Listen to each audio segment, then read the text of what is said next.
Hello everyone, कैसे हैं आप सब? I hope all of you must be very good बेटा।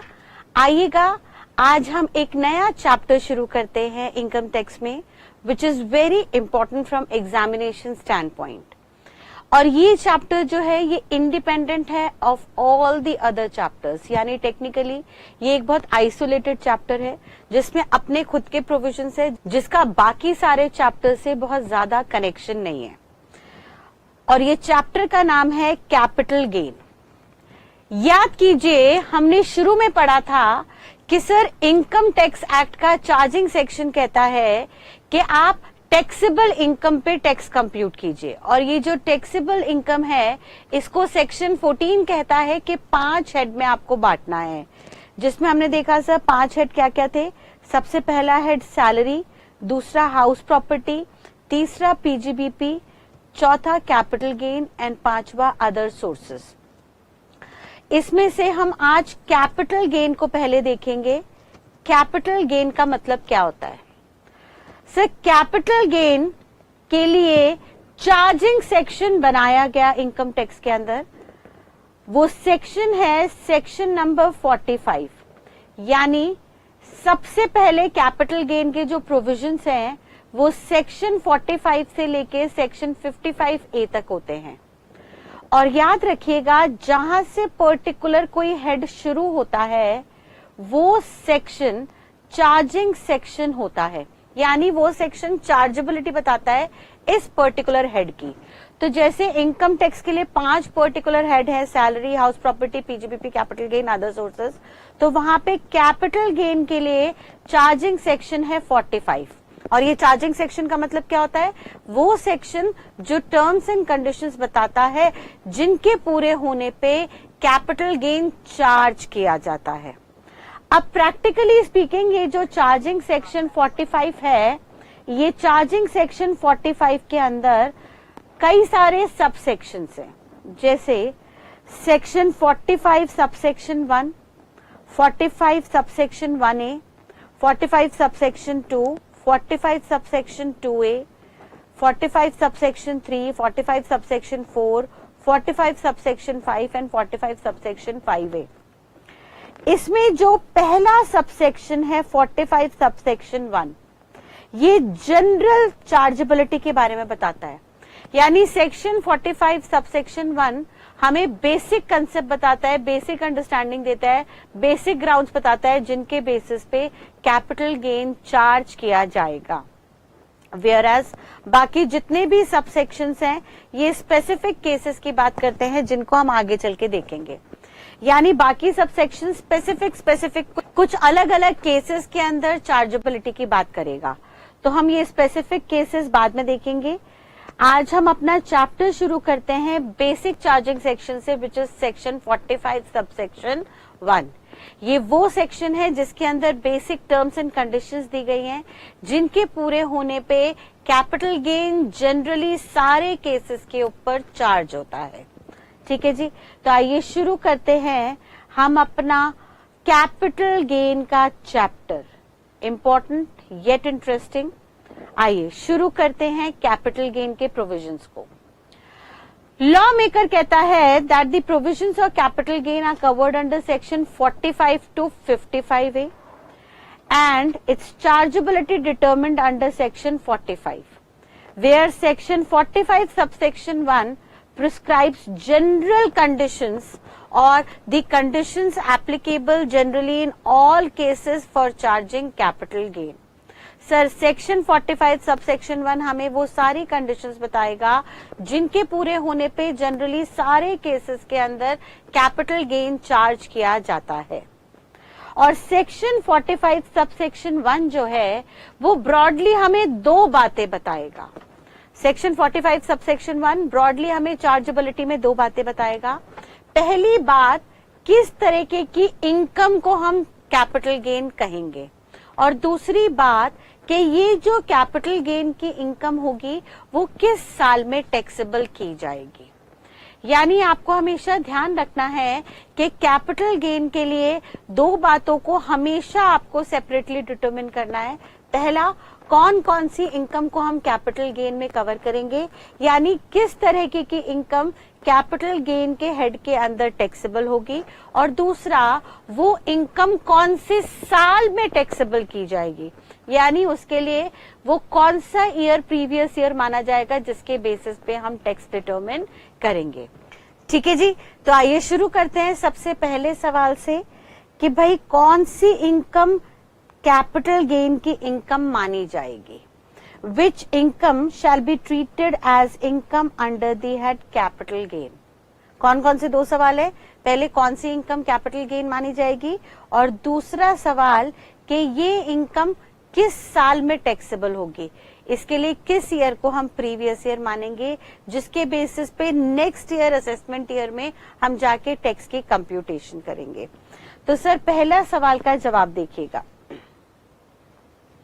देखिएगा, बहुत इंपॉर्टेंट सेक्शन। कौन सी इनकम कैपिटल गेन मानी जाएगी, इसके लिए उन्होंने कुछ कंडीशंस दी। उन्होंने कहा सर सबसे पहले देखिए क्या कोई कैपिटल एसेट है। कैपिटल एसेट का मीनिंग अभी हम डिटेल में देखेंगे, बट अभी एक ओवरव्यू देखते रहिए। नॉर्मली कैपिटल एसेट वो एसेट होगा जिस एसेट की यूजफुल लाइफ जनरली ज्यादा होती है। वैसे इसको हम अकॉर्डिंग टू अकाउंट्स या अकॉर्डिंग टू अदर लॉज नहीं डिफाइन करेंगे, इनका अपना एक मीनिंग होगा जिसको अभी हम थोड़ी देर में सेक्शन 2 सबसेक्शन 14 के अंदर देखेंगे। हम जानते हैं हर एक्ट की डेफिनेशंस जो हैं वो सेक्शन 2 के अंदर गिवन होती है, तो इनकम टैक्स एक्ट में भी सेक्शन 2 के सबसेक्शन 14 के अंदर कैपिटल एसेट्स की डेफिनेशन दी गई है। तो उसके अकॉर्डिंगली हम कैपिटल एसेट का मीनिंग अभी समझेंगे, बट फिलहाल के लिए समझिए कि ये एसेट वो एसेट होता है जिसकी यूजफुल लाइफ लंबे टाइम तक के लिए चलती है। तो अगर आपके पास कोई कैपिटल एसेट है जिसकी यूजफुल लाइफ लंबी है, ऐसे कैपिटल एसेट को जब आप ट्रांसफर करते हो, ऐसे कैपिटल एसेट को जब आप ट्रांसफर करते हो, किसी और को देते हो, चाहे बेचते हो चाहे उसे फ्री में दे देते हो, और वट एवर द केस में भी। अब मैम ये ट्रांसफर का मतलब क्या होगा, तो अगेन ट्रांसफर के लिए इन्होंने फर्दर प्रॉपर मीनिंग बताया है अंडर सेक्शन 2 सबसेक्शन 47, जिसको अगेन हम अलग से देखेंगे। बट अभी के लिए आपको इतनी बात ध्यान रखनी है कि अगर किसी इंडिविजुअल के पास या किसी भी पर्सन के पास, पर्सन मींस इंडिविजुअल भी हो सकता है, एओपी भी हो सकता है, बीओआई भी हो सकता है, company, firm, LLP, HUF, anything. तो if any person have a capital asset और वो ऐसे कैपिटल एसेट को ट्रांसफर कर रहा है किसी को भी, तो ट्रांसफर होने के बाद अगर उस एसेट पे इस पर्सन को कुछ प्रॉफिट जनरेट होता है, कुछ गेन होता है, तो ऐसे गेन को हम कैपिटल गेन का नाम देते हैं। नाम से ही क्लियर है, कैपिटल गेन वो गेन जो कैपिटल एसेट को ट्रांसफर करके आपको जनरेट होगा। अब सवाल ये उठता है कि क्या सर हम प्रॉफिट को ही कैपिटल गेन मानेंगे? तो लॉ मेकर ने कहा सर यहाँ पे प्रॉफिट और गेन तो हम कह सकते हैं, बट ध्यान रखिएगा कि यहाँ पे गेन में हम लॉसेस को भी इंक्लूड करेंगे। यानी अगर किसी कैपिटल एसेट को बेच के आपका नुकसान होता है, आपका लॉस अराइज होता है, तो वो लॉस को हम कैपिटल लॉस मानेंगे और फिर उस कैपिटल लॉस की हम आपको डिडक्शन अलाउ करेंगे, जिसको हम ऑलरेडी सेट ऑफ में देख चुके हैं। यानी अगर कैपिटल एसेट को बेच के कुछ आपका लॉस आया तो वो लॉस भी आपको परमिसिबल होगा, आप उस लॉस को किसी और गेन के साथ सेट ऑफ कर सकते हो, सो दैट आपका टैक्सेबल इनकम रिड्यूस हो जाए और आपकी टैक्स लायबिलिटी आप रिड्यूस कर सको। ठीक है, तो लॉ मेकर ने कहा if there is a capital asset under section 2 subsection 14 and such assets gets transferred under section 2 subsection 47 and from such transfer any profit or gain or losses arises, then such profit is treated as capital gain or loss under section 48. Section 48 हमें capital gain के types बताएगा, कैसे कैसे निकलते हैं। Sir दो तरह से कैपिटल गेन होते हैं, लॉन्ग टर्म और शॉर्ट टर्म, और फिर वो कैपिटल गेन कंप्यूट कैसे किए जाते हैं, इसको सेक्शन 48 डिटरमिन करना सिखाएगा हमें। which are classified as long term or short term capital gain, यानी जो भी कैपिटल गेन होंगे, अभी हम देखेंगे थोड़ी देर में, उसको हम दो कैटेगरी में बांटेंगे। या तो वो कैपिटल गेन लॉन्ग टर्म के होंगे या शॉर्ट टर्म के होंगे, उसके लिए कुछ टाइम लिमिट होगी, उस टाइम लिमिट के अकॉर्डिंगली इस गेन को हम क्लासिफाई करेंगे। तो अब से हम ध्यान रखेंगे कि 5 एलिमेंट हमें इस चैप्टर के अंदर दिमाग में बैठा के रखने हैं। सबसे पहला element, there must be a capital asset, उसको देखेंगे हम क्या होता है कैपिटल एसेट। फिर दूसरा एलिमेंट, उस कैपिटल एसेट का ट्रांसफर होना जरूरी है। अगर कैपिटल एसेट ट्रांसफर नहीं हुआ तो इस हेड में, इस चैप्टर में नहीं आएगा। जब उस कैपिटल एसेट का आप ट्रांसफर करोगे तभी इस हेड के अंदर आप आ सकते हैं। और फिर उस ट्रांसफर से आपको गेन या लॉस होगा, तो वो गेन या लॉस कैपिटल गेन या कैपिटल लॉस माना जाएगा। और इस कैपिटल गेन या लॉस को आपको फर्दर बाइफरकेट करना होगा एज शॉर्ट टर्म गेन और short term loss under section 2 subsection 42A। Clear है? तो हमें 5 चीजें देखनी है। पहला, कैपिटल एसेट क्या होता है। दूसरा, इस एसेट को ट्रांसफर किया गया तो उससे जो प्रॉफिट आता है उसको कैपिटल गेन कहते हैं। और इस गेन को हमें 2 पार्ट में, 2 कैटेगरी में बांटना होता है, as long term and short term. और उसके बेसिस पे फर्दर हम इस गेन को कंप्यूट करते हैं अंडर सेक्शन 48। ठीक है जी, पहली बात क्लियर। दूसरी बात, लॉ मेकर कहता है अगर आपने कैपिटल गेन निकाल लिया तो अगला सवाल ये उठता है कि ये कौन से साल में जाके टैक्सेबल होगा। तो उसके लिए चार्जिंग सेक्शन 45 सबसेक्शन 1 कहता है कि सर हम उस साल में इस गेन को टैक्सेबल करेंगे, उस साल में इस गेन के टैक्स लायबिलिटी अराइज होगी जिस साल में एसेट का ट्रांसफर हुआ है। यानी वो कह रहा है when does such income becomes taxable और what is the relevant year of taxability for such income. तो लॉ मेकर कह रहा है such income is chargeable to the tax as income of that previous year in which transfer took place। Sir जिस साल transfer हुआ capital asset का, उस साल में ये इनकम जो है वो हमारे लिए टैक्स लायबल हो जाएगी। यानी अगर मैं बोलूं कि सर मान लीजिए साल 2021-22 में आपने एक कैपिटल एसेट ट्रांसफर किया, तो 2021-22 में आपने जो कैपिटल एसेट ट्रांसफर किया उससे अगर आपको 10 लाख का गेन आया तो ये गेन की टैक्स लायबिलिटी आप ईयर 22-23 में डिटरमिन करेंगे। यानी 22-23 जो है वो आपका असेसमेंट ईयर होगा और 21-22 जो है वो प्रीवियस ईयर माना जाएगा। यानी जिस साल में इस एसेट को ट्रांसफर किया गया उसके पैसे आपको कब मिले इससे हमें कोई लेना देना नहीं है। मान लीजिए एसेट ट्रांसफर हुआ 30 मार्च 2022 को, तो सर एसेट ट्रांसफर हुआ है 30 मार्च 2022 को, यानी हमारे लिए ये प्रीवियस ईयर 21-22 बन गया। फिर 30 मार्च को जो कैपिटल एसेट ट्रांसफर हुआ है उसका पैसा भले ही आपको 5 अप्रैल को मिले, अगले फाइनेंशियल ईयर में 22-23 में जाके मिले, लेकिन हमारे लिए इस इनकम की टैक्सेबिलिटी प्रीवियस ईयर के पर्पस के लिए साल 2021-22 में अराइज हो जाएगी एज अ प्रीवियस ईयर। यानी इस ट्रांसफर के लिए प्रीवियस ईयर हो गया साल 2021-22। फिर इस ट्रांसफर से जो भी प्रॉफिट हुआ उसका टैक्स कंप्यूटेशन आप अगले साल करेंगे असेसमेंट ईयर में, साल 22-23 के अंदर। ठीक है जी, तो फाइनेंशियल ईयर 2021-22 जो है वो प्रीवियस ईयर है, उस एसेट के ट्रांसफर का ईयर, और उसकी टैक्स लायबिलिटी डिटरमिन होगी अगले साल which is considered as assessment year.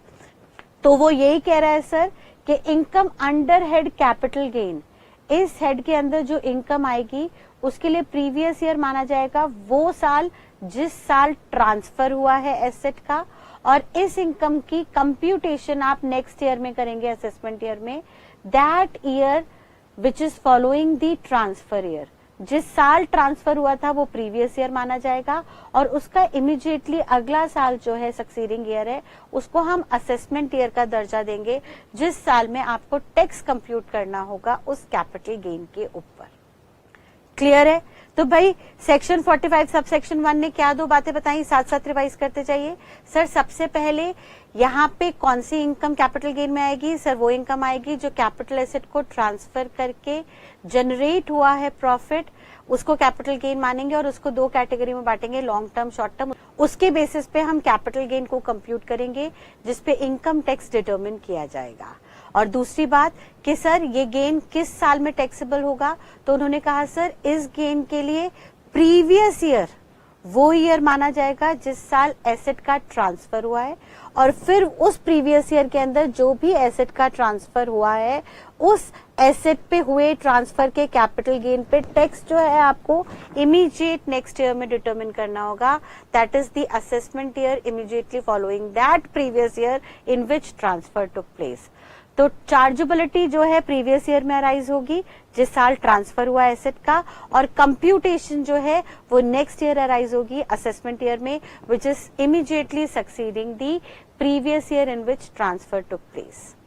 Further nextly वो कह रहा है कि सर इस हेड के अंदर जब भी आप प्रॉफिट वर्ड यूज कर रहे हो, जब भी आप गेन कह रहे हो कि भैया कैपिटल एसेट को ट्रांसफर करके आपको कोई गेन हुआ या प्रॉफिट हुआ, तो that includes positive as well as negative income. Positive income का मतलब प्रॉफिट और नेगेटिव इनकम का मतलब लॉस। तो लॉ मेकर कह रहा है कि चार्जिंग सेक्शन में भले ही लॉस वर्ड नहीं लिखा है, वहां पे लिखा है प्रॉफिट और gain generated from the transfer of capital asset, लेकिन यहाँ पे गेन का मतलब लॉसेस भी है, ये बात ध्यान रखना। और ये बात इसलिए क्लियरली मेंशन की गई है कि भाई कल को आप लॉसेस को इग्नोर ना करने लगो।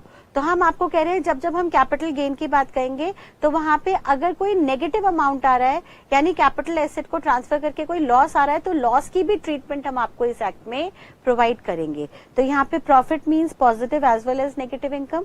अगर प्रॉफिट आया है तो सर उसको दो कैटेगरी में बांट दो, लॉन्ग टर्म या शॉर्ट टर्म, और अगर सर लॉस आया है तो उसको भी लॉन्ग टर्म शॉर्ट टर्म में बांटना है। लेकिन हाउएवर लॉसेस के लिए सेट ऑफ के चैप्टर में हमने कुछ रिस्ट्रिक्शंस देखी थी, उसको एक बार क्विकली रिकैप कर लेते हैं।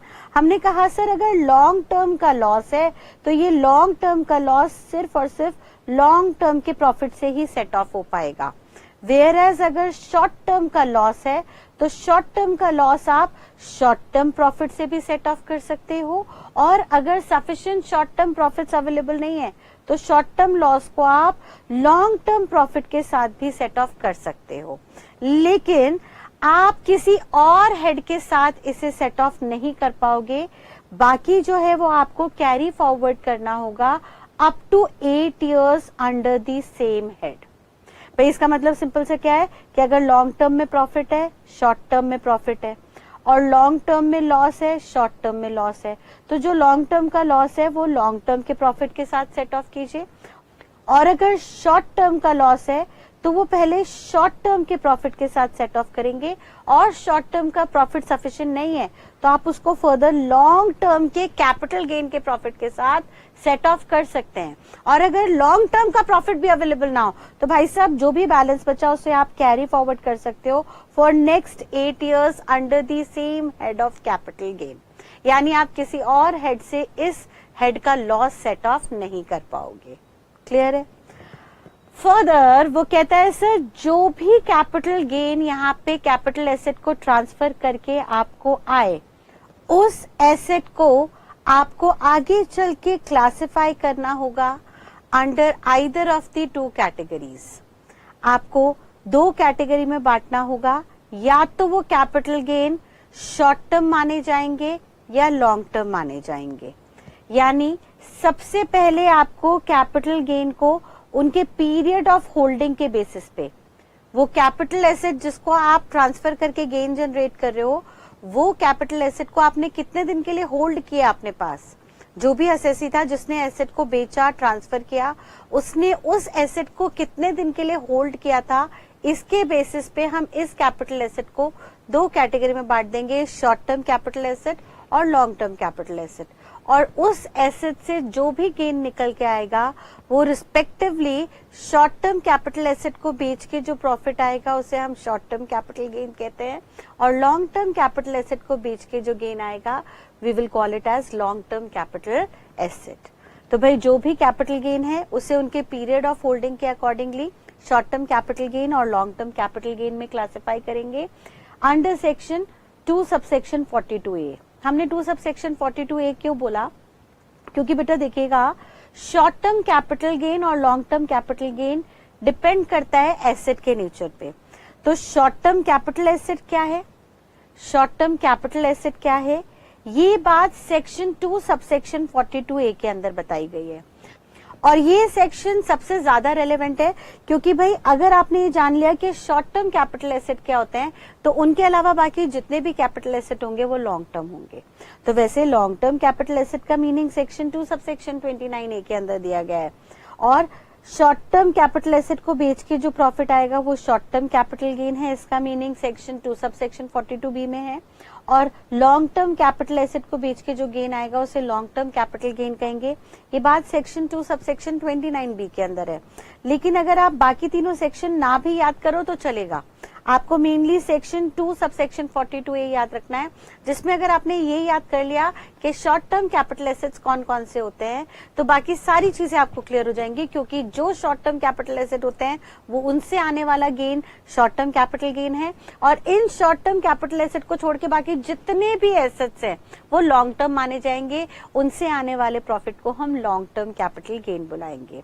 तो लॉ मेकर कहता है कि भैया कैपिटल गेन जब आप निकाले तो सबसे पहले उसे बाइफरकेट कर दीजिए short term and long term के बेसिस पे, और जब आप बाइफरकेशन कर दें on the basis of section 2 subsection 42A, मैं बार बार इस सेक्शन पे क्यों फोकस कर रही हूँ क्योंकि मैंने कहा बेटा अगर आप ये याद कर लोगे शॉर्ट टर्म कैपिटल एसेट क्या है जिसका मीनिंग 2 सबसेक्शन 42 के अंदर दिया गया है, अगर यहाँ पे बताए हुए पीरियड के अकॉर्डिंगली, यहाँ पे बताए हुए पीरियड ऑफ होल्डिंग के अकॉर्डिंगली आपने बाइफरकेशन कर दी शॉर्ट टर्म कैपिटल एसेट की and long term capital asset की, तो उसके बेसिस पे फिर नेक्स्ट स्टेप में जाके आप respective short term capital gain या long term capital gain determine करेंगे, कंप्यूट करेंगे अंडर सेक्शन 48।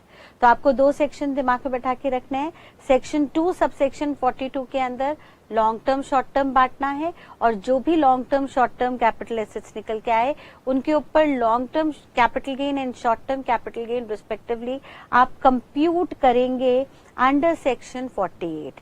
सेक्शन 48 हमें फॉर्मूला बताएगा कि कैपिटल गेन कैसे कंप्यूट किया जाएगा, either on short term capital assets और on long term capital assets. ठीक है जी।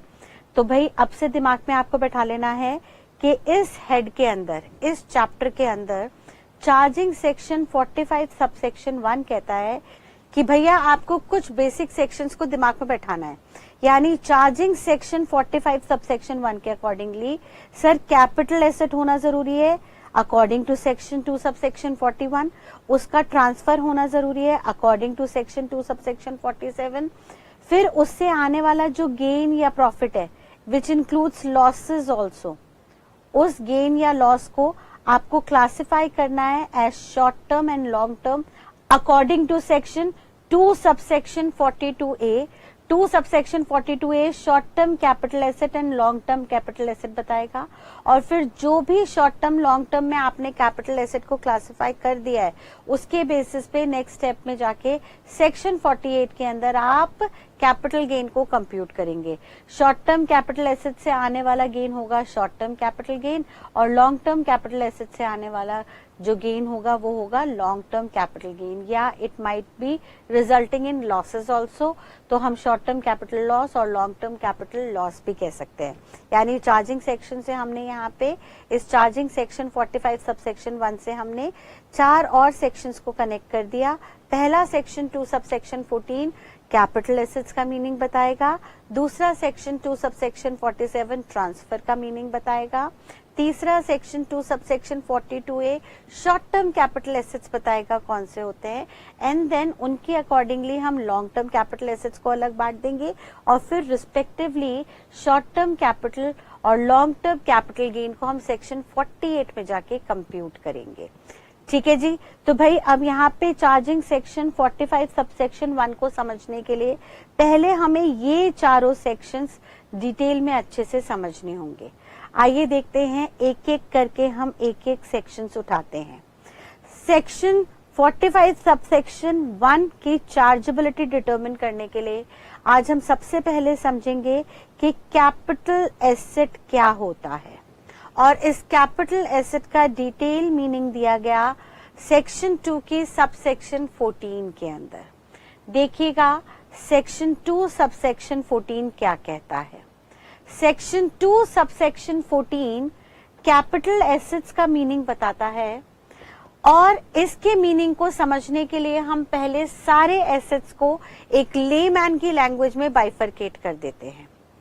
आम भाषा में, जनरल ओपिनियन में हम देखते हैं कि सर कोई भी एसेट, एसेट का मतलब सिंपली अगर बोले तो सर जो आपकी प्रॉपर्टी है, या अगर बेसिक भाषा में कहें तो हम ये कह सकते हैं कि सर बैलेंस शीट में आप जो एसेट साइड पे लिखते हो, चाहे वो लैंड एंड बिल्डिंग है, फर्नीचर्स एंड फिक्चर्स है, या कैश इन हैंड है, कैश एट बैंक है, ये सब आपके एसेट्स होते हैं।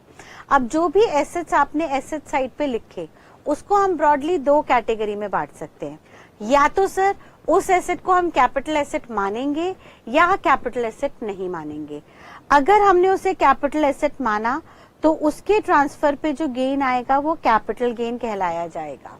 लेकिन अगर एसेट हमारा कैपिटल एसेट की परिभाषा में नहीं आ रहा, कौन कौन से एसेट्स कैपिटल एसेट नहीं माने जाएंगे हम देखेंगे थोड़ी देर में।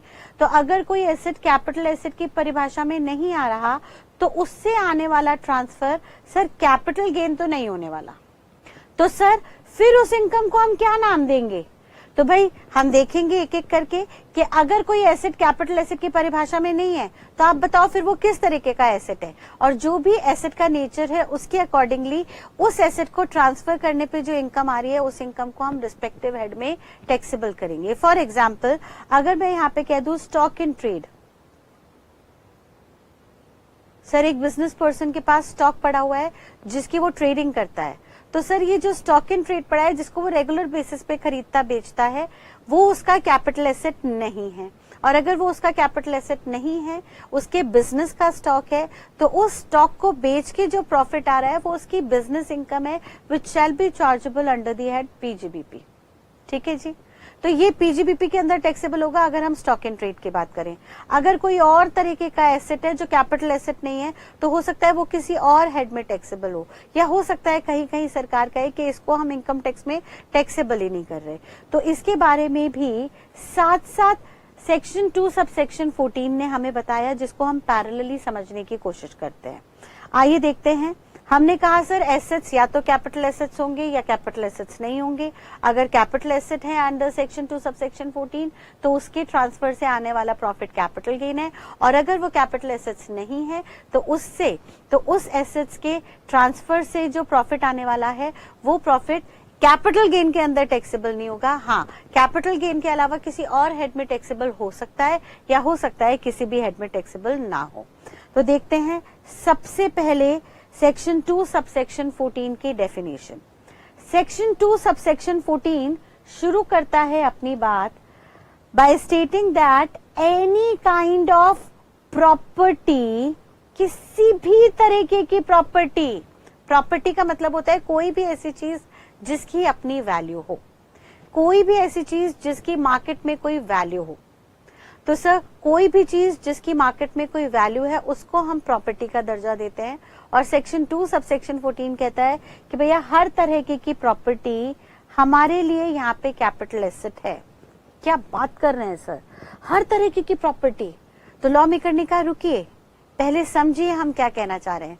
हमने कहा सर हर तरह की प्रॉपर्टी कैपिटल एसेट है जो असेसी ओन कर रहा है, यानी असेसी जिसका मालिक है।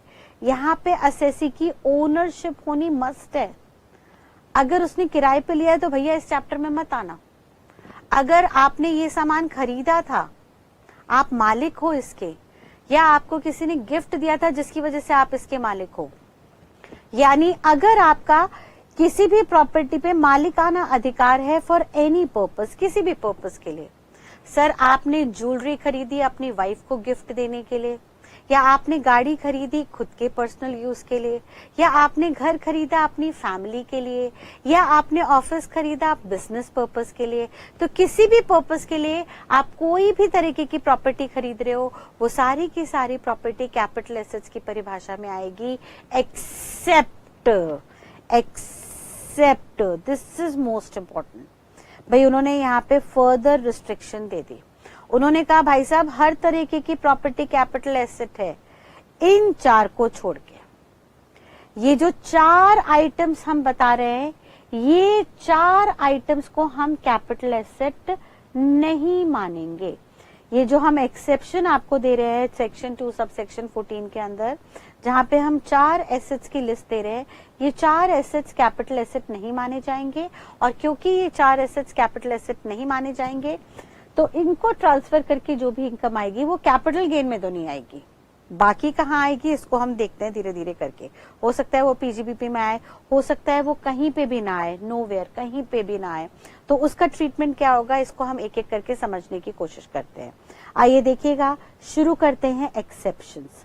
हम देखने जा रहे हैं वो एसेट्स जिनको अब हम कैपिटल नेचर का एसेट नहीं मानेंगे, यानी ये एसेट तो होंगे लेकिन कैपिटल एसेट की श्रेणी में इनको कवर नहीं किया जाएगा, जिनको मेंशन किया है सेक्शन 2 सब सेक्शन 14 के एक्सेप्शन में।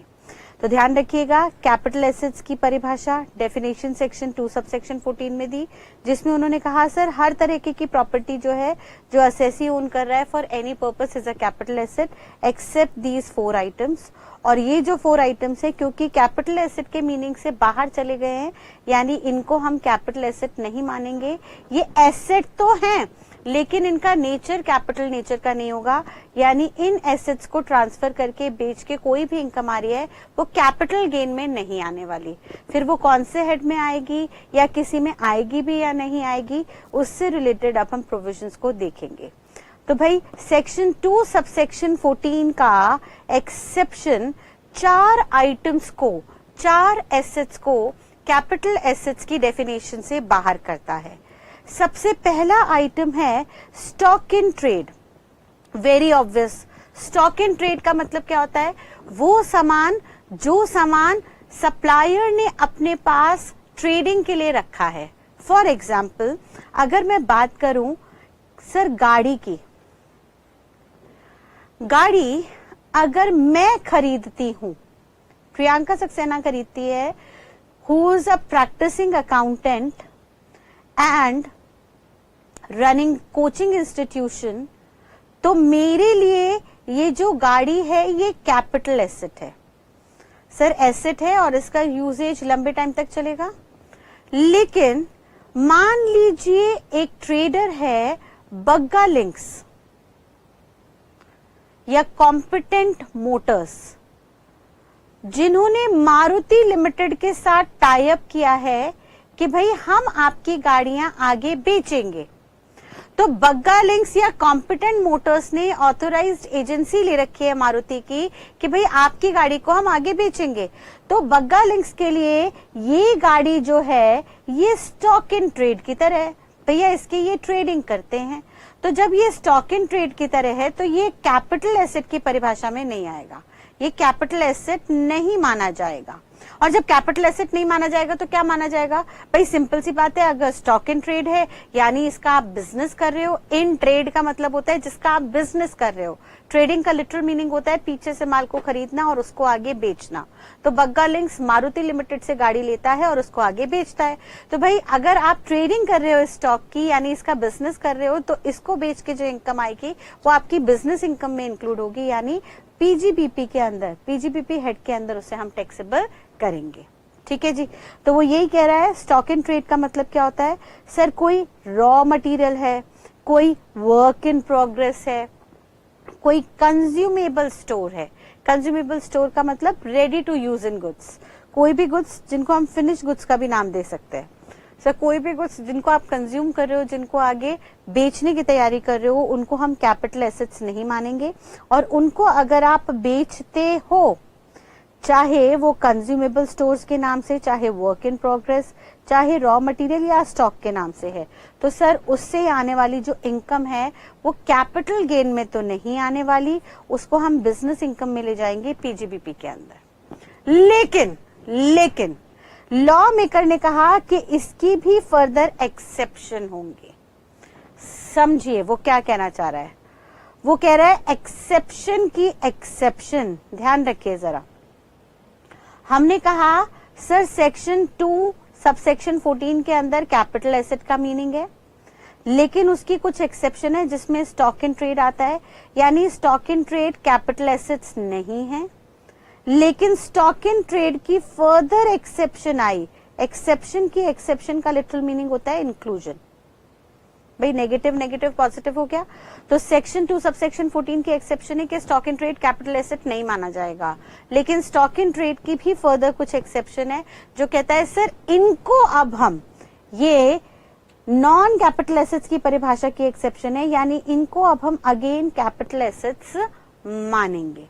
और वो कौन से एसेट्स हैं? लॉ मेकर ने कहा सर अगर कोई सिक्योरिटीज ट्रांसफर कर रहा है, सिक्योरिटीज का मतलब होता है शेयर्स, डिबेंचर्स, बॉन्ड्स एटसेट्रा, तो अगर कोई भी शेयर्स, डिबेंचर्स, बॉन्ड्स बेच रहा है as a stock in trade, और जो बेच रहा है वो कौन है? या तो वो फॉरेन इंस्टीट्यूशनल इन्वेस्टर है या वो फॉरेन पोर्टफोलियो इन्वेस्टर है, तो सर उसको बेच के जो कमाई आई वो कैपिटल गेन के अंदर टैक्सेबल हो जाएगी। मैम ये कोई बात समझ में नहीं आई, क्या कहना चाह रहा है जरा देखिएगा। वो कह रहा है सर मान लीजिए किसी के भी पास सिक्योरिटीज है, ठीक है, लेट्स से सिक्योरिटीज का लिटरल मीनिंग क्या हुआ? शेयर्स है उसके पास, डिबेंचर्स हैं, म्यूचुअल फंड्स के यूनिट्स हैं, बॉन्ड्स हैं, एटसेट्रा एटसेट्रा एटसेट्रा। अब ये सिक्योरिटीज या तो उसने एज इन्वेस्टमेंट रखी हुई है, ठीक है, खरीद के रख दिए शेयर्स, तो सर अगर उसने एज एन इन्वेस्टमेंट रखा है तो उसको हम कैपिटल एसेट मान लेंगे, और उसको बेच के जो भी फायदा आता है उसको हम कैपिटल गेन के हेड में कवर कर लेंगे।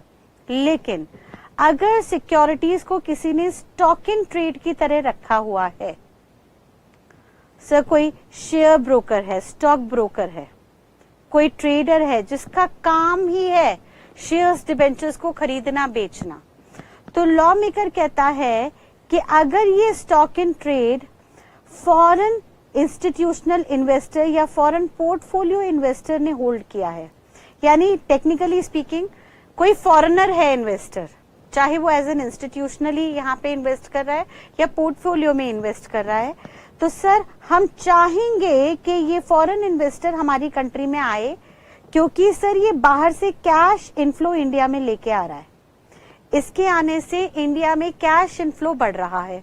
तो ऐसे इन्वेस्टर को एनकरेज करने के लिए हम कहते हैं कि इस फॉरेन इंस्टीट्यूशनल इन्वेस्टर ने अगर as a stock in trade रखा है तो इसको हम डीम्ड कैपिटल एसेट मान लेंगे। सर वैसे तो ये कैपिटल एसेट नहीं है क्योंकि स्टॉक इन ट्रेड है, लेकिन डीम्ड का मतलब होता है मानो ना मानो, मानना पड़ेगा, और मानते हुए इससे आने वाला जो प्रॉफिट है उसको हम कैपिटल गेन में कवर कर देंगे।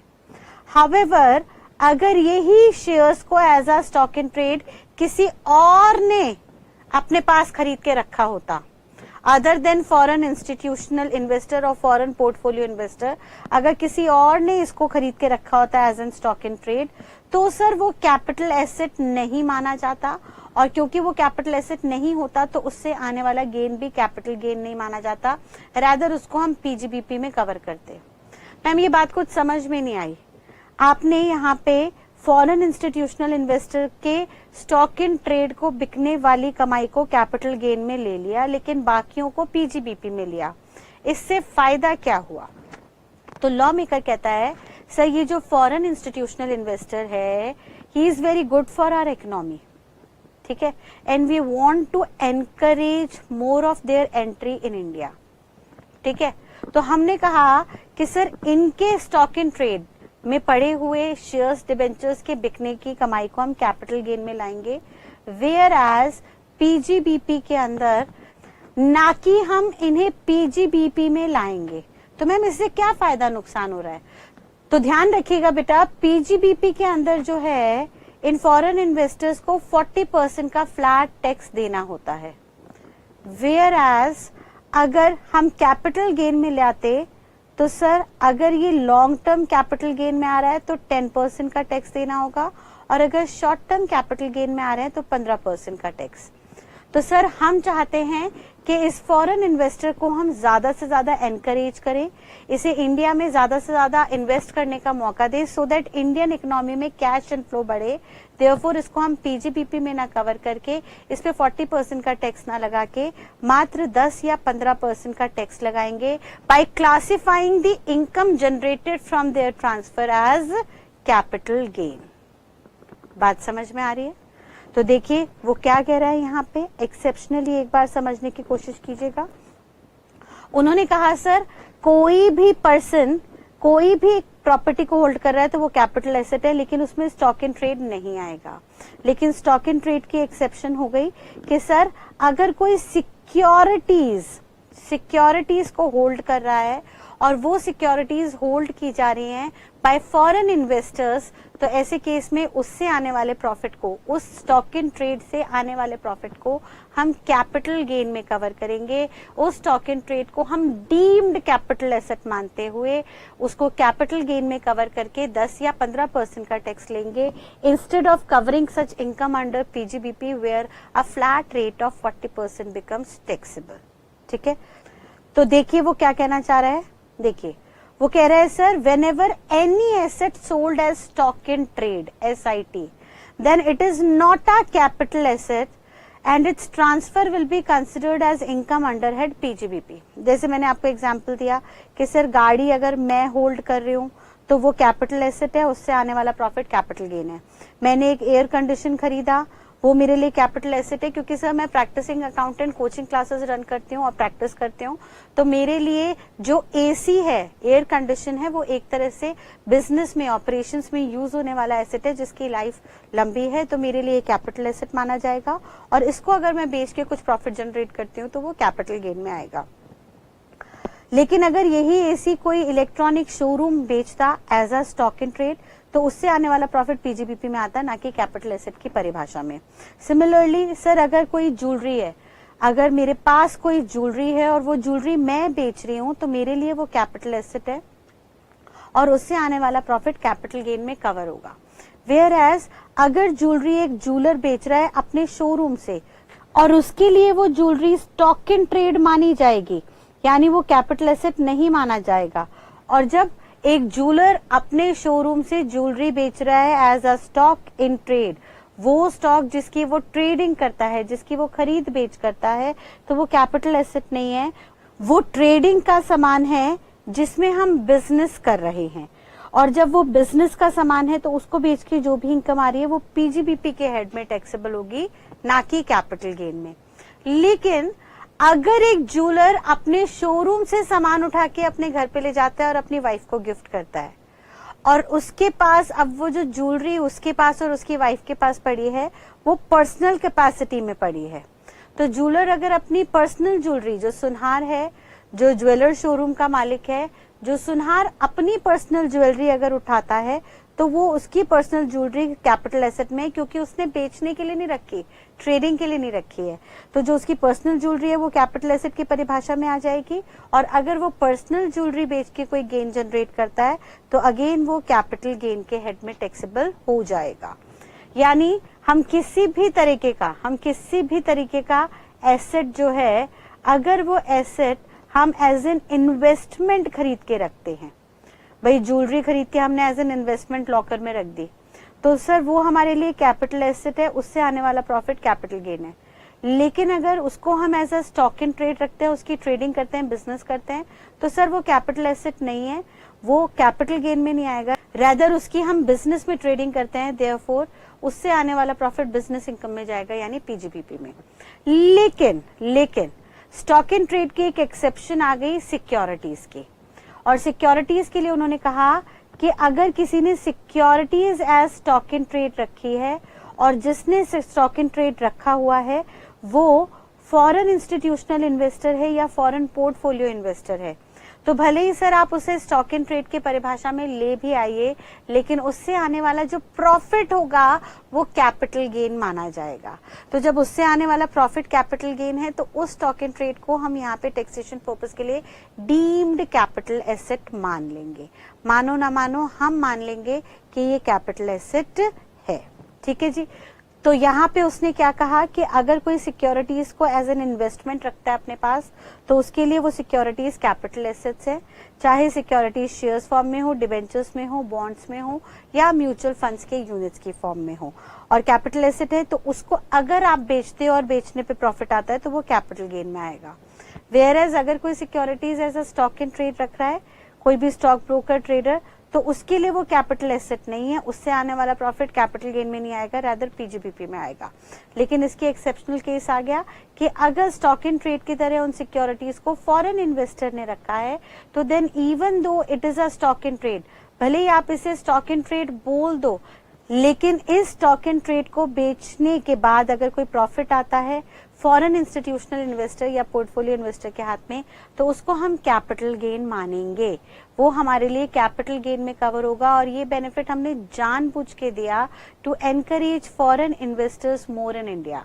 हमने कहा सर हम चाहते हैं कि ज्यादा से ज्यादा फॉरेन इन्वेस्टर्स इंडिया में आए, तो उनको एनकरेज करने के लिए हमने उनके स्टॉक इन ट्रेड में लगी सिक्योरिटीज की खरीद बेच पे होने वाले प्रॉफिट को कैपिटल गेन में कवर किया, ना कि पीजीबीपी में। और ऐसा करके हमने कैसे फायदा दिया सर, अगर हम उसको पीजीबीपी के अंदर लेते तो उन्हें 40% का टैक्स देना पड़ता नॉर्मल इनकम की तरह, यानी पीजीबीपी के अंदर इस इनकम को हम नॉर्मल इनकम मानते हुए उस पर 40% का टैक्स लगाते, वेयर एज अब हमने ऐसा नहीं किया। हमने कहा सर इसको हम कैपिटल गेन में टैक्सेबल करेंगे, जहां पे अगर इस इन्वेस्टर ने सिक्योरिटीज को लॉन्ग टर्म के लिए रखा है तो उसे 10% का टैक्स देना होगा, और अगर वो सिक्योरिटीज को शॉर्ट टर्म में रख के बेचता है तो उस कैपिटल गेन पे 15% का टैक्स लगेगा। यानी अब फॉरेन इंस्टीट्यूशनल इन्वेस्टर्स की सिक्योरिटीज की खरीद बेच पे 40% का टैक्स नहीं लगेगा, रेदर 10 या 15% का टैक्स ही चार्ज होगा। Is that clear? तो भाई पहला पॉइंट एकदम क्लियर है। उन्होंने पहला पॉइंट क्या कहा, उन्होंने कहा सर वैसे तो कोई भी प्रॉपर्टी एसएससी ओन करे वो कैपिटल एसेट में आता है, लेकिन इसकी पहली एक्सेप्शन हो गई stock in trade. Stock in trade capital asset नहीं होता, वो बिजनेस का स्टॉक होता है जिसकी ट्रेडिंग होती है, देयरफॉर उस एसेट से आने वाले प्रॉफिट को हम पीजीबीपी में कवर करते हैं, ना कि कैपिटल गेन में। लेकिन स्टॉक इन ट्रेड की हमने फर्दर एक्सेप्शन देख ली। एक्सेप्शन के एक्सेप्शन का मतलब है इनको अब हम कैपिटल एसेट मानेंगे, और वो एक्सेप्शन है कि अगर कोई फॉरेन इंस्टीट्यूशनल इन्वेस्टर या पोर्टफोलियो इन्वेस्टर सिक्योरिटीज में ट्रेडिंग कर रहा है तो वो सिक्योरिटीज भले ही स्टॉक इन ट्रेड में क्यों ना हो, लेकिन फिर भी उससे आने वाले प्रॉफिट को हम कैपिटल गेन में कवर करेंगे, सो दैट उनके ऊपर सिर्फ 10 या 15% का टैक्स लगे, unlike 40% tax rate chargeable on normal income under PGBP. ये छूट हमने जानबूझ के दी फॉरेन इन्वेस्टर को to encourage them more in India and to bring more and more investments, more and more cash flow in India. Clear है बेटा यहाँ तक की बात? फर्दर वो कहता है सर कैपिटल एसेट में सारे एसेट्स आते हैं एक्सेप्ट स्टॉक इन ट्रेड, वो हमारे लिए कैपिटल एसेट नहीं है। देन सेकेंडली वो बात करता है पर्सनल इफेक्ट्स की। अब ये पर्सनल इफेक्ट्स क्या होते हैं? अगर सिंपल भाषा में कहूं तो पर्सनल इफेक्ट्स का मतलब होता है हर वो एसेट जो कोई भी पर्सन अपने पर्सनल पर्पस के लिए यूज करता है। सर मैंने मोबाइल खरीदा, मोबाइल पर्सनली यूज किया, मेरे लिए वो पर्सनल इफेक्ट बन गया। लेकिन अगर कोई बिजनेस पर्सन मोबाइल का शोरूम रन करता है, वहां पे मोबाइल की खरीद बेच करता है, तो उसके लिए वो मोबाइल जो है वो स्टॉक इन ट्रेड बन जाता है। और अगर किसी ने मोबाइल खरीदा for his business purpose, business में यूज करने के लिए खरीदा, तो सर वहां पे हम उसे बिजनेस एसेट का नाम देते हैं। अब सर मोबाइल की यूजफुल लाइफ जनरली लंबी चलती है, तो लॉ मेकर ने कहा सर ये जो मोबाइल है जिसकी यूजफुल लाइफ है इसको भी हम कैपिटल एसेट्स की परिभाषा में लेंगे, एक्सेप्ट आप इस मोबाइल को as a stock in trade मत यूज करना, एंड दूसरा आप इसको अपने पर्सनल पर्पस के लिए यूज मत करना। अगर आप उसे पर्सनल पर्पस के लिए यूज कर रहे हो तो फिर वो मोबाइल पर्सनल इफेक्ट बन जाएगा। एंड यहाँ पे सेक्शन 2 सब सेक्शन 14 के अंदर लॉ मेकर ने क्लियरली कह दिया कि पर्सनल इफेक्ट की तरह अगर आप किसी भी एसेट को यूज करते हो तो वो कैपिटल एसेट की परिभाषा में नहीं आएगा। मैम ऐसा उन्होंने यहाँ पे क्यों कहा? आइए देखते हैं रीजन। भाई सरकार कहती है कि अगर पर्सनल सामान को भी हम कैपिटल एसेट की परिभाषा में कवर करने लगे तो सर ये बात तय है कि पर्सनल सामान तो आप हमेशा लॉस ही में बेचोगे ना, और अगर लॉस ही में बेचोगे तो सर लॉस का आप बेनिफिट लोगे set of and carry forward के अंदर, और वो बेनिफिट हम आपको प्रोवाइड नहीं करेंगे। यानी बात को समझने की कोशिश कीजिए वो क्या कहना चाह रहा है, ध्यान से समझना बेटा। भाई सिंपल सी बात है, प्रैक्टिकली सोच के चलिए। मैंने गाड़ी खरीदी, मैंने मोबाइल खरीदा, मैंने कोई भी सामान खरीदा, अगर वो सामान मैं अपने पर्सनल यूज के लिए खरीद रही हूं तो ऐसे केस में सर इसका जो वैल्यू है वो डेप्रीशिएट ही होगा, डेप्रीशिएट होगा। यानी इसमें से मैं लैंड बिल्डिंग हटा लूं, लैंड एंड बिल्डिंग हटा लूं, उसकी वैल्यू बढ़ती है।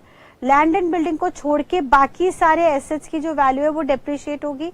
जनरली एसेट्स जो है डेप्रीशिएबल नेचर के होते हैं। भाई मैंने गाड़ी खरीदी 10 लाख में, उसको 2 साल 3 साल चलाया तो उसकी वैल्यू डेप्रीशिएट ही होगी, घटेगी ही। और फिर मैं उसको पर्सनल यूज में यूज करने के बाद थोड़े टाइम बाद सेल कर देती हूँ सेकेंड हैंड में। तो मुझे सोच के बताइए, जब मैं सेकेंड हैंड में बेचती हूँ तो मेरे से जो खरीदार है वो डेप्रीशिएबल वैल्यू से कम की वैल्यू पे मुझसे सामान खरीदेगा या ज्यादा की वैल्यू पे? भाई प्रैक्टिकली सोच के देखिए, प्रैक्टिकली सोचना, देखो ध्यान से समझना मेरे स्टैंड पॉइंट से या आप अपने स्टैंड पॉइंट से दिमाग में पिक्चर बैठा सकते हो कि मान लो मैं एक मोबाइल खरीद के लाती हूँ। मैंने एक मोबाइल खरीदा लेट्स से 20,000 का। अब एक 20,000 का मैंने मोबाइल खरीदा और ये खरीद के आज मैं घर आई तो मैंने देखा मेरे हस्बैंड भी मेरे लिए सरप्राइज गिफ्ट लेके आए थे, आईफोन। अब अगले दिन मैं पहुंची, ऑफिस में आई, ऑफिस में आप मुझे मिले। मैंने कहा बेटा मैंने कल ही ये 20,000 का मोबाइल फोन खरीदा है, उसका मेरे पास बिल है, देख लीजिए मेरे पास बिल भी अवेलेबल है, ये बिल भी मैं आपको दिखा देती हूँ, देख लीजिए 20,000 का मोबाइल फोन है, अभी 24 घंटे भी नहीं हुए, कल शाम को मैंने खरीदा था। क्या आप मुझसे ये मोबाइल फोन खरीदोगे? अब आप क्या कहोगे, जरा प्रैक्टिकली सोच के बताओ। आप कहोगे मैम कितने का फोन दे रहे हो? मैं कहा देखो ये मैंने 20,000 का कल ही खरीदा था, इसको एक भी बार यूज नहीं किया, कॉल भी नहीं किए, घर आई तो देखा हस्बैंड मेरे लिए आईफोन लेके आए थे, तो अब ये फोन रखने में मैं इंटरेस्टेड नहीं हूँ, मैंने 20,000 का खरीदा है, आप 20,000 नहीं तो 19,500 रुपए मुझे दे दो। तो क्या आप मुझे 20,000 के फोन के 20,000 रुपए दोगे? नहीं। अपने नजरिए से समझ के देखिए, क्या आप मुझे 20,000 दोगे? मैम सवाल ही पैदा नहीं होता। अगर हमें 20,000 का फोन 20,000 का लेना है तो हम शोरूम से जाके खरीदेंगे, जो उसका एक्चुअल ट्रेडर है, जो उसका ऑथराइज्ड डीलर है। मैंने कहा क्यों बेटा, मुझ पे भरोसा नहीं है? मैं भी तो वहीं से खरीद के लाई हूँ। आप कहोगे मैम ये इमोशनल ड्रामा छोड़िए, भरोसे की बात नहीं है, आप जो हैं वो मोबाइल फोन की ऑथराइज्ड डीलर नहीं है, आपके पास मोबाइल फोन बेचने की कोई अथॉरिटी नहीं है। तो आपने जो फोन हमें अभी दिखाया वो सेकेंड हैंड में बिक रहा है, फर्स्ट हैंड तो आपने ऑथराइज्ड डीलर से खरीद लिया था, अब ये सेकेंड हैंड हो चुका है। मैंने कहा बेटा मैंने इसे यूज भी नहीं किया। आप कहोगे मैम यूज करो ना करो, हम तो इस फोन के 10,000 से ज्यादा नहीं देंगे। यानी समझिए जैसे ही फोन मैं पर्सनल यूज के लिए लेके आई, अगले दिन ही वो फोन या सेम डे बाय इवनिंग वो फोन सेकेंड हैंड बन गया, जिसका आप शायद 50% से ज्यादा भी पे करना पसंद ना करें, भले ही मैंने उस फोन को यूज नहीं किया। और ऐसा क्यों हुआ, वैल्यू क्यों घटी? क्योंकि सर मैं इस मोबाइल फोन की ऑथराइज्ड डीलर नहीं हूं। अगर आपको इस फोन के 20,000 देने होंगे तो आप एक्चुअल शोरूम जाएंगे, ना कि मुझसे ये मोबाइल फोन खरीदेंगे, क्योंकि कहीं ना कहीं बैक ऑफ द माइंड आपको डाउट है कि पता नहीं ये फोन ओरिजिनल है या नहीं, पता नहीं इसके अंदर जो बैटरी लगी है वो सही है या नहीं, इसमें कोई डिफेक्ट विफेक्ट तो नहीं है। तो भाई आपको अगर मार्केट प्राइस पे करना है तो you go to market and not come to me. और अगर मेरे पास आ रहे हो तो भले ही मैंने उस सामान को ना भी यूज किया हो, लेकिन ये सामान सेकेंड हैंड बन गया, और क्योंकि ये सामान सेकेंड हैंड हो गया तो इसकी वैल्यू हमेशा कम ही होगी मार्केट वैल्यू से। मार्केट वैल्यू से ज्यादा या उतने पे मैं नहीं बेच सकती, because I am not the authorised dealer. तो लॉ मेकर ने भी कुछ ऐसा ही कहा। उन्होंने कहा सर अगर कोई भी पर्सन कोई भी एसेट को अपने पर्सनल पर्पस के लिए खरीदता है तो भले ही वो उसे यूज करे ना करे, उसकी वैल्यू नीचे गिर जाती है। और जब वो उसे सेकेंड हैंड में बेचता है तो practically speaking second hand buyer उससे जो भी सामान खरीदता है वो मार्केट वैल्यू से कम पे खरीदता है, और क्योंकि मार्केट वैल्यू से कम पे खरीदा जाता है तो सर वहां पे लॉस ही आता है। और सर जब ये खरीदेगा सेकेंड हैंड में तो जनरली बिलो मार्केट वैल्यू लेगा, उसमें भी हम प्रैक्टिकली देख लेंगे, बिलो मार्केट वैल्यू भी लेगा आफ्टर एडजस्टिंग डेप्रिसिएशन।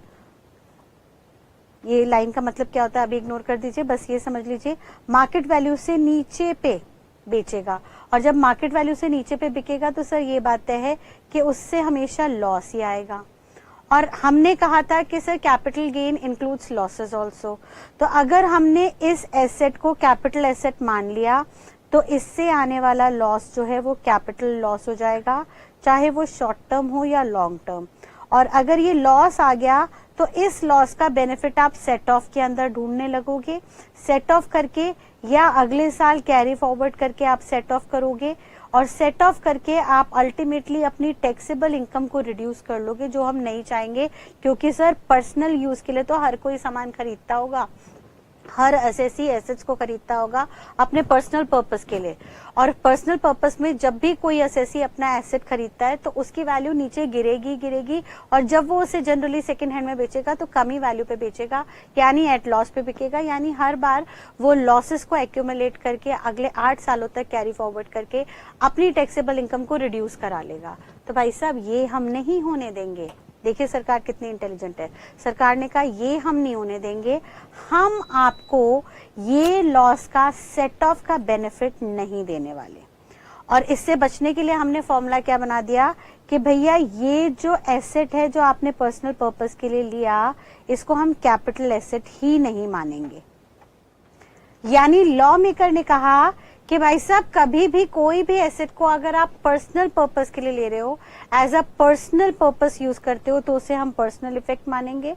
और पर्सनल इफेक्ट्स को यूज करते वक्त सर हम ये प्रैक्टिकली एज्यूम करते हैं कि इसको जब आप सेकेंड हैंड में बेचोगे तो हमेशा मार्केट वैल्यू से कम पे बेचोगे, रिजल्टिंग इन लॉसेस, और उन लॉसेस का हम आपको सेट ऑफ कैरी फॉरवर्ड का बेनिफिट नहीं देना चाहते, क्योंकि ये पर्सनल इफेक्ट्स तो हर कोई यूज करता होगा, इसका फायदा हम आपको नहीं देंगे। इसलिए हमने लॉ बना दिया कि पर्सनल पर्पस में यूज होने वाले एसेट्स को हम कैपिटल एसेट ही नहीं मानेंगे, और जब ये कैपिटल एसेट ही नहीं होगा तो इसको आप भले ही लॉस में बेचते रहो, वो हमारे लिए कभी short term long term capital loss माना नहीं जाएगा, और जब वो कैपिटल गेन कैपिटल लॉस में आएगा नहीं तो उसका आपको सेट ऑफ कैरी फॉरवर्ड का बेनिफिट भी नहीं मिलेगा।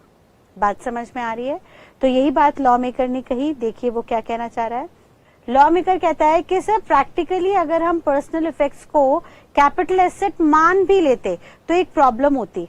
It was found that they will be sold below market value resulting in losses. भाई उसको जब भी हम अगर सेकेंड हैंड में बेचते तो क्योंकि हम ऑथोराइज डीलर नहीं थे, हम अपने पर्सनल पर्पस के लिए लेके आए थे, तो सर उसको अगर हम बेचते तो जनरली बिलो मार्केट वैल्यू बेचते, जिसकी वजह से लॉसेस आते हैं, and such losses will get set of and carry forward benefits. Unnecessarily वहां पे उन्हें बेनिफिट मिलता, जिसकी वजह से उनकी टैक्सेबल इनकम कम हो जाती और वो टैक्स अवॉइड कर लेते। देयरफॉर गवर्नमेंट ने यहाँ पे स्पेसिफिक एक्सक्लूजन कर दी। उन्होंने कहा सर अब से हम पर्सनल इफेक्ट्स को जो है कैपिटल एसेट मानेंगे ही नहीं। कैपिटल एसेट की परिभाषा से इसे एक्सक्लूड कर दिया, बाहर कर दिया। और क्योंकि जब ये पर्सनल इफेक्ट्स कैपिटल एसेट माने ही नहीं जाएंगे तो इनसे होने वाला प्रॉफिट या loss capital gain capital loss में आएगा ही नहीं, यानी इनकी कोई भी ट्रीटमेंट नहीं होगी। भाई साहब इनको पूरे इनकम टैक्स में कहीं भी ट्रीट नहीं किया जाएगा। मैम अदर सोर्सेज के अंदर ले लेते हैं इसे? नहीं बेटा, अदर सोर्सेज में लेते तो भी तो लॉ का पर्पस डिफीट हो जाता। अदर सोर्सेज में भी तो लॉसेस आ सकते थे, और पांचों हेड में किसी भी हेड में आते अगर लॉस आता तो उसका सेट ऑफ का कैरी फॉरवर्ड का बेनिफिट ले सकता था ये एसएससी। तो हमने कहा भाई साहब इस पर्सनल इफेक्ट को हम पूरे इनकम टैक्स में किसी भी हेड में टैक्सेबल करेंगे ही नहीं, इसकी कोई ट्रीटमेंट नहीं होगी, इसको आप अपने पास रखिए। ठीक है जी। So the sale of personal effects shall not be taxable under any head of the income tax. Clear यहाँ तक की बात? लेकिन मैम पर्सनल इफेक्ट में कुछ ऐसी भी तो चीजें हो सकती है जिनकी वैल्यू डेप्रिशिएट नहीं होती, रादर एप्रिशिएट होती है, लाइक लैंड एंड बिल्डिंग। भाई मेरे दादाजी ने 50 साल पहले एक बिल्डिंग खरीदी थी 10 लाख की, और आज वो 50 साल बाद वो बिल्डिंग 2 करोड़ की हो गई है। तो यहाँ पे वैल्यू डेप्रिशिएट थोड़ी ना हुई, रेदर एप्रिशिएट हुई है।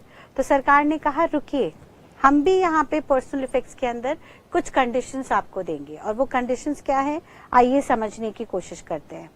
वो कहता है सर कोई भी एसेट हो, पहले तो उस एसेट को आप 2 कैटेगरी में बांट लेना, मूवेबल एंड इमूवेबल।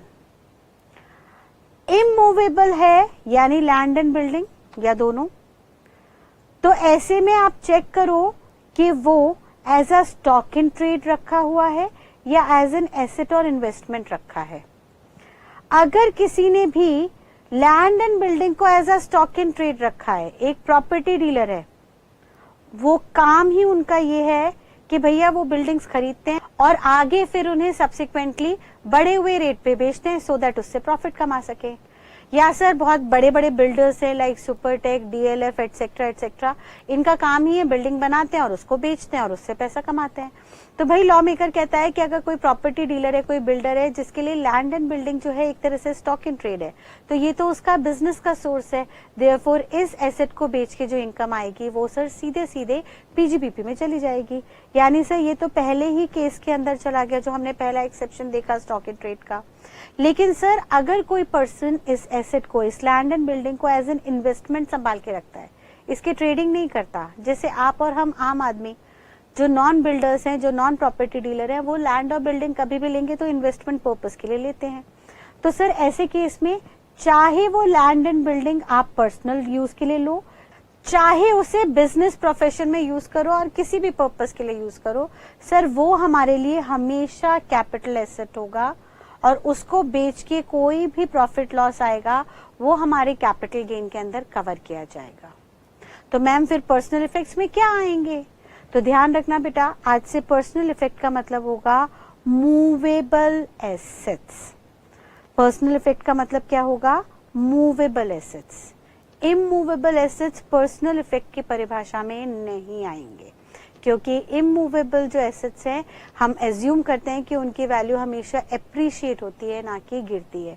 तो थोड़े टाइम बाद जब भी आप उसे बेचोगे बढ़ी हुई वैल्यू पे ही बेचोगे इन जनरली अगर मार्केट डाउन नहीं है तो आप उसको जनरली परचेज प्राइस से ज्यादा पे बेचोगे और प्रॉफिट ही कमाओगे। यहाँ पे लॉसेस रेयरली आते हैं, जरूरी नहीं है हर बार लॉसेस आए, कभी कभी लॉसेस भी आ सकते हैं, बट जनरली यहाँ पे प्रॉफिट आते हैं।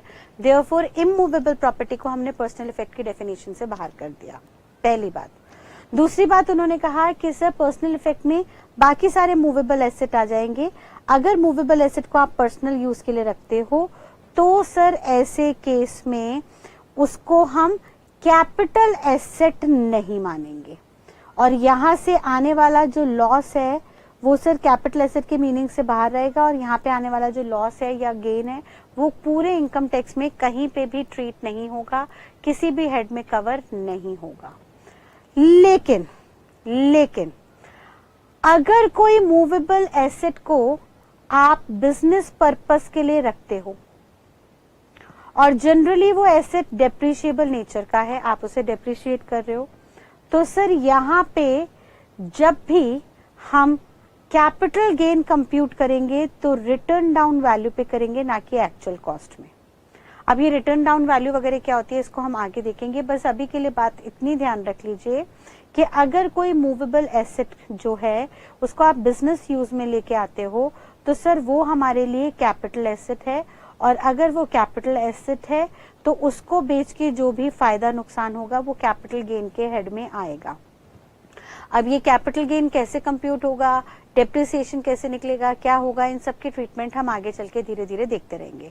बस अभी के लिए ध्यान रखना, अगर मूवेबल एसेट पर्सनल यूज के लिए है तो सर उसको हम कैपिटल एसेट नहीं मानेंगे कभी भी, और वो हमारे लिए कैपिटल एसेट होगा ही नहीं।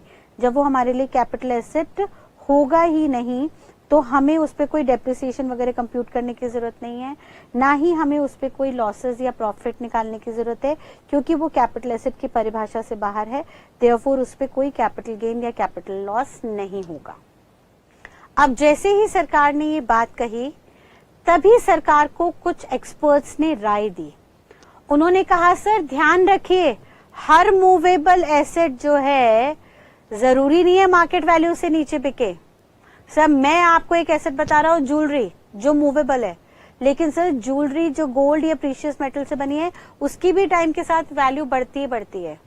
भाई 50 साल पहले मेरी दादी ने ज्वेलरी खरीदी थी 10,000 रुपए में, आज उसकी मार्केट वैल्यू 50 लाख रुपए है। तो भैया इतने सालों में वैल्यू बढ़ गई, और बढ़ी हुई वैल्यू पे जब हम बेचेंगे तो गेन ही होगा। तो ये क्या कर रहे हो सर आप, पर्सनल इफेक्ट में आए हुए सामान को पूरा का पूरा कैपिटल एसेट से बाहर कर रहे हो। सरकार ने कहा हाँ ये बात तो सही है, ज्वेलरी जो है वो पर्सनल इफेक्ट में आती है, ज्यादातर लोग ज्वेलरी को अपने पर्सनल पर्पस के लिए रखते हैं, लेकिन सर ज्वेलरी एक ऐसी चीज है जिसका टाइम बीतने के साथ मार्केट वैल्यू हमेशा बढ़ता है, एप्रिशिएट होता है। देखिए पिछले पास्ट में गोल्ड की वैल्यू कहां से कहां जंप कर गई। तो भाई साहब सरकार ने अपनी गलती रियलाइज की और यहाँ पे अमेंडमेंट लेके आए कि सर वैसे तो पर्सनल इफेक्ट कैपिटल एसेट्स की डेफिनेशन में नहीं आएगा, और पर्सनल इफेक्ट का मतलब होगा कोई भी मूवेबल एसेट जो पर्सनल यूज के लिए असेसी ने खरीदा है।